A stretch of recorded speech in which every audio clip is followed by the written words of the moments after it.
Welcome to the second interview of the series, Industry and Insights East and Northeast India, an initiative by the ANZ India Business Chamber in association with Astrid Research and Advisory Services Private Limited. In this segment of Ports in Focus, I'm honored and excited to have the Head of Department of Supply Chain and Logistics Management at RMIT University from Melbourne, Professor Prem Chhetri. Professor Chhetri's research has included transport and logistics analysis, supply chain management, urban infrastructure planning, emergency response modeling, climate change, and management of geographic information. Some of his past research projects have included enhancing resilience of seaports to a changing climate, funded by the Climate Change Adaptation Research Grant, evaluating the effectiveness of fire safety programs in emergency services management, funded by the ARC linkage projects, and recently, reconfiguring East Asian logistics networks under OBOR, One Belt, One Road environment, funded by the Korean National Research Foundation. In the last interview, Mr. Vineet Kumar, Chairman of SMP, discussed the importance of connectivity in Eastern India as a way to implement the Act East policy and drive economic growth in both the East and Northeast regions. In part one of our interview, we'll discuss the role of ports in regional development, impact on global supply chains, and challenges in maritime logistics. Professor Chhetri, thank you so much for making the time at such short notice for this interview. Thank you very much for the opportunity, Pajita. I'm really looking forward to the discussion later. So we'll start off with the broader questions regarding maritime logistics and supply chain. What is the broader role of ports in the development of Northeast India? A very, very interesting question that you posed here. The broader role of ports, we have to look at the global perspective on how isolated areas in a particular country are connected, linked to the global supply chain. Ports are increasingly becoming global. They're not isolated entity operating within the country, serving the country itself. So ports are increasingly becoming global, strategically interconnected, and functionally nodal to seamlessly integrate international commodity supply chain. So ports are not simply intermodal facility for loading and unloading of containers or cargo. They have a much more wider role to play in the national economies. They are the gateways that control and regulate what comes to a country and what goes out of the countries. So, broader context for port, we need to look at a very different perspective in the contemporary world. Seaports are not only related to function, as I said earlier, that deal with maritime transportation, such as loading, unloading, moving cargo, or sea voyage. But they also serve pervasive functions of logistic activity that include nowadays warehousing, inventory management, stripping, stuffing, quality control, testing, packaging, assembling, breaking, and creating bulk, process and supply chain smoothing, inland connection, activities that are related to reverse logistics, also such as repair, repackaging, reverse movement of goods and reuse. So we're talking about a closed supply chain, closed loop supply chain. So ports are quite comprehensive in terms of the way they integrate a particular part of the country, but also linking it up with the national supply chain. So ports are, if you look at what's happening over the last 20 years, there's a gradual shift of manufacturing activities from the west to the east. So production network in the contemporary world is fragmented. So when you talk about a particular product, it's actually not made in one country. It is being made in multiple countries and assembled together to generate a finished product. But in addition to that, we have two processes that are taking place, which are really shaping the process of globalization. And we need to really look into Northeast India as an integral part of that process is. So on one hand, we have massification. So if you're going back 20 or 30 years ago, cargoes were largely shipped on smaller vessels, handled at smaller ports. So now we're talking about bigger, the little kind of ships. They're becoming bigger and bigger every day, right? And now we have almost like 9th generation container ships that can hold up to 14,000 TEU, or to some extent 30,000 TEU. So on the one hand, we have this process of massification, which the ship liners are pushing, but also on the other hand, we have these consumers putting pressure on the shipping lines to bring goods on just in time, bring goods at the shore on large quantity, and breaking them up into smaller parcels and deliver them at the door. So what this process is called automation. So bringing in large and breaking them into atoms. So this has created a landscape which characterizes of the rise of the mega logistic infrastructure. So logistic infrastructure such as ports and airports, which cannot accommodate larger ships, are going to be outdated. They're going to be they can't accommodate larger ships that can't be integrate with the shipping lines, right? So their role becomes secondary to the primary ports that act like nowadays like a hub, right? So going back to the fundamental question of the broader role of ports in the development of East India is very interesting, because Northeast India is a landlocked sub-region within India and or in the Indian subcontinent. It's only connected with the mainland India via a tiny strip of land, what we call it a chicken head shape, connecting Northeast with the mainland India. Northeast India is also geographically isolated, socially marginalized, and relatively least connected part of India.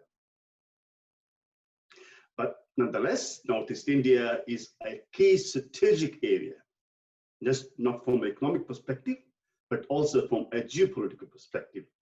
And it is of paramount importance in building international ties with Bangladesh, Myanmar, Bhutan, Nepal, and of course, our good friend China. You see, Northeast India could be a gateway into the heartland of Asia to integrate India with South Asian countries, including Thailand, Malaysia, Vietnam, and of course Singapore, via international trade, cultural exchanges, and of course political alliances. So Northeast India could open up great opportunities for India to harness the potential untapped, just not within the region, but outside the region, enabling international cargo to move freely in Southeast Asia. Thank you. Thank you, Professor. That was a very elaborate perspective on the development of Northeast India. So we'll move on to the next question, which is to do with the global supply chain. So why is it important to connect Northeast India with the global supply chain via maritime transport systems? Northeast India is in fact standing at the verge of the $1 trillion business opportunity. Yet it is one of the most underdeveloped and least connected part of India for some reason. It is a resource-rich region with huge potential for tourism growth, unbelievable growth that we can really unleash. And it's also a home to open-minded, remember that in India, a very conservative society, but Northeast India is a home to open-minded, highly diversified, and very rich cultures. Very different, very unique in its own right. Now, being a landlocked region, it of course suffers from remoteness, isolation, economic backwardness, lack of industrialization, lacking of trade and commerce, and of course, employment opportunities. Now, people, those who live in Northeast India, are now quite mobile. If you see, they are actually, they are highly mobile, and they are migrating to other parts of India for employment opportunities, right? But the opportunities within the Northeast India are quite limited. And the way we can open up and generate employment in that part of the country is through the industrialization. Industrialization coupled with greater connectivity with maritime transport system, right? At the end of the day, it is still a landlocked part of India. So if you have massive amount of industrialization, it doesn't need to be manufacturing. It could be the services industry, right? It could also focus on tertiary education and quaternary IT sectors. So it doesn't need to be hardcore resource mining and production process, but could also lead into other types of capabilities that India offer to the rest of the world, largely in the services sector. A lot of people in Northeast India are quite good in English. They are very fluent in English, you know, and they're being quite educated. If you look at the literacy rate, they have significant improvement over the last 20, 30 years. So much of the Northeast India value chain potential with Bangladesh, ASEAN countries, and rest of India in agriculture, horticulture, floriculture, processed food, engineering, automobile, garments, pharmaceutical. Really, this is the report from the KPMG that highlights these are the industries that has great potential to grow. And if you look at the case of Bangladesh, you know, garment industry, ready-made garment industry in Bangladesh, it just exploded. I think it is the biggest or largest exporter of ready-made garments to the world. When Bangladesh can do it, why can't Northeast India do it, right? Of course, in collaboration with multi-institutional framework. So I strongly believe that the Modi government, the Act East policy will definitely be placed on an onus on key infrastructure project to develop Northeast India as a great trade gateway between India and its Asian neighbors to improve trade connectivity and linkages, and of course improve logistic performance. And if you look at the recent partnership between India, Myanmar, and Thailand to construct a 1,400 kilometers highway, definitely will provide and open up huge opportunities for India to grow, particularly Northeast India. Also, in addition to that, there's a new value chain opportunities in view of the Regional Comprehensive Economic Partnership Agreement and India-Bangladesh Comprehensive Economic Partnership Agreement. These will really gonna shape the way Northeast region is currently economically disadvantaged. So if these agreements are being implemented properly, this could become a significant region for India to expand its connectivity and its partnership with the ASEAN region. So in this context of industrializing and the development of Northeast India, according to you, Professor, what are the key challenges in port logistics and maritime transport in East and Northeast India? Well, where should I start? Challenges, particularly logistics and supply chain related challenges in GLO. Aging and dilapidated logistic infrastructure. You know, we still have Stone Age infrastructure operating in India, poor inland transport connectivity. Our transport system do not talk to each other. It's difficult to connect from one part to another part.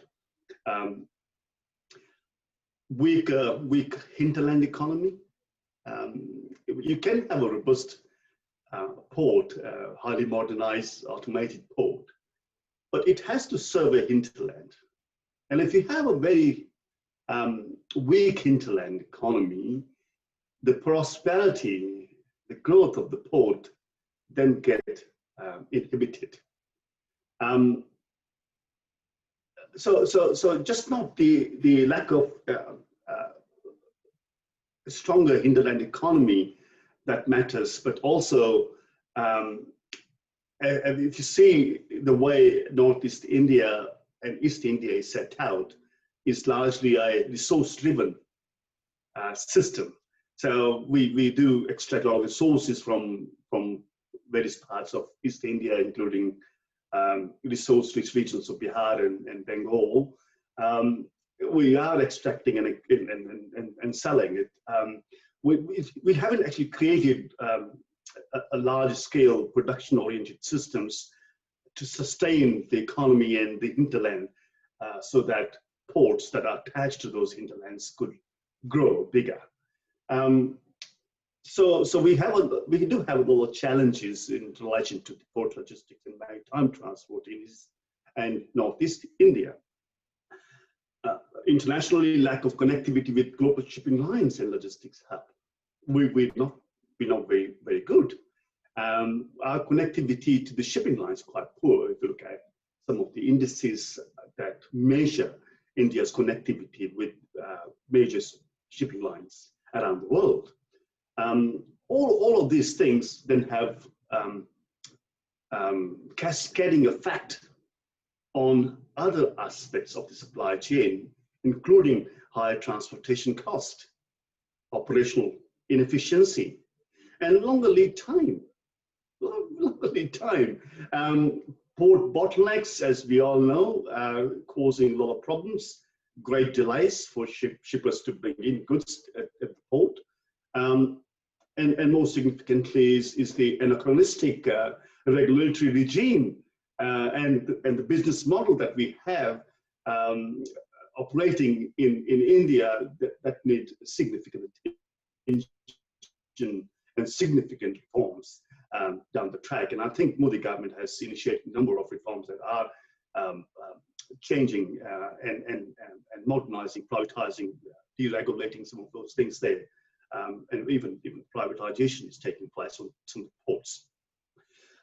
In addition to these challenges, and I'll go back to the Northeast India because that's where the focus of today's discussion is. As I said earlier, we have significant geographical and physiological challenges. The rugged terrain makes things difficult for any logistics provider to ship cargo in some of those areas, right? Harsh climate. You've got some areas within the region that receive the highest rainfall near Shillong. So heavy torrential rainfalls. The weather is, in other words, the weather and the climate isn't really helping much in terms of improving supply chain connectivity and efficiency of that network. And as I said earlier, remoteness and geographical isolation is also causing a significant challenges in terms of enhancing the efficiency of port logistics and maritime transport in that sense. So good could come to port in Calcutta and other areas, but then what? The interland connectivity is quite poor. And the physical challenges, as I said earlier, are also quite significant. We've been talking about challenges. I have to look into challenges. Do accompany a lot of opportunities. So let's talk about opportunities that sit behind those challenges. Now, I think railway connectivity with Bangladesh, I strongly believe is going to be a game changer. Bangladesh has been providing transit to all modes of transportation except for rail at this stage. And India and Bangladesh currently have 4 operational rail link between West Bengal and Western Bangladesh, of which Radhikapur, Viral, and Singapore, Rohanpur are notified for use for the Nepalese transit traffic as well. So the goods could potentially, but there could be significant reduction in geographical distance, even for the benefit does not just simply for Northeast India, but also the benefits actually extend to Bhutan and Nepal, which are also landlocked nations. If you look at today, Agartala has direct link, has direct rail, road, and air connectivity with the rest of India. So Agartala could be a central hub. Once Agartala and Akura railway line in Bangladesh are complete, the journey between Agartala and Kolkata will reduce to 10 hours from 31 hours. So you can see how the roughness of the terrain slows down the movement of cargo and produce a range of challenges that are very difficult to overcome. But we do have alternatives, and that alternatives could sort a good partnership with our neighbors, which is not only economically beneficial, but also politically advantageous for both countries. Connectivity through waterways has also witnessed some major changes in recent years. India has signed an agreement with Bangladesh where you have the protocol of inland water transit and trade, where additional ports of call could be Chittagong. So in this way, Bangladesh would have access to Port of Calcutta, and also we have access to Port of Chittagong. It's a win-win for both partners. And as you know, if you look at the geography of East India and Bangladesh, we have plenty of water. Our river system, our drainage network is dense, and the rivers that we have are quite navigable. But we hardly use river systems to move cargo, and that is a great opportunity for us to actually help Northeast India to get connected with ports in West Bengal, but also in Bangladesh through the river system. That would significantly save a lot of energy cost, time saving, but also the cost saving.